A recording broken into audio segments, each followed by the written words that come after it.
اور جب ہم نے موسیٰ سے 40 رات کا وعدہ کیا تو تم نے ان کے پیچھے بچڑے کو معبود مقرر کر لیا اور تم ظلم کر رہے تھے.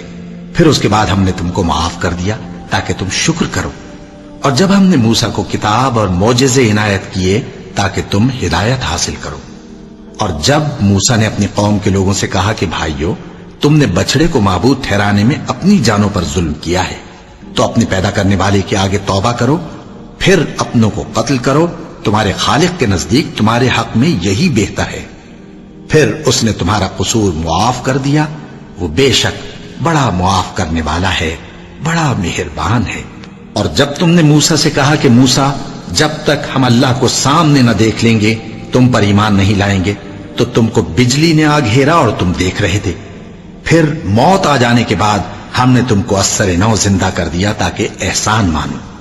اور ہم نے بادل کا تم پر سایہ کیے رکھا اور تمہارے لیے من و سلوہ اتارتے رہے کہ جو پاکیزہ چیزیں ہم نے تم کو عطا فرمائی ہیں ان کو کھاؤ پیو، مگر تمہارے بزرگوں نے ان نعمتوں کی کچھ قدر نہ جانی اور وہ ہمارا کچھ نہیں بگاڑتے تھے بلکہ اپنا ہی نقصان کرتے تھے.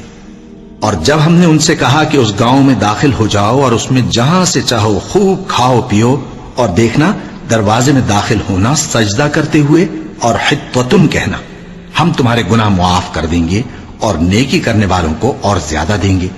تو جو ظالم تھے انہوں نے اس لفظ کو جس کا ان کو حکم دیا تھا بدل کر اس کی جگہ اور لفظ کہنا شروع کیا. بس ہم نے ان ظالموں پر آسمان سے عذاب نازل کیا کیونکہ نافرمانیاں کیے جاتے تھے.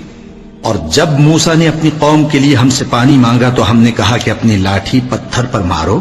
انہوں نے لاٹھی ماری تو اس میں سے 12 چشمے پھوٹ نکلے اور تمام لوگوں نے اپنا اپنا گھاٹ معلوم کر کے پانی پی لیا. ہم نے حکم دیا کہ اللہ کی عطا فرمائی ہوئی روزی کھاؤ اور پیو اور زمین میں فساد نہ کرتے پھرنا.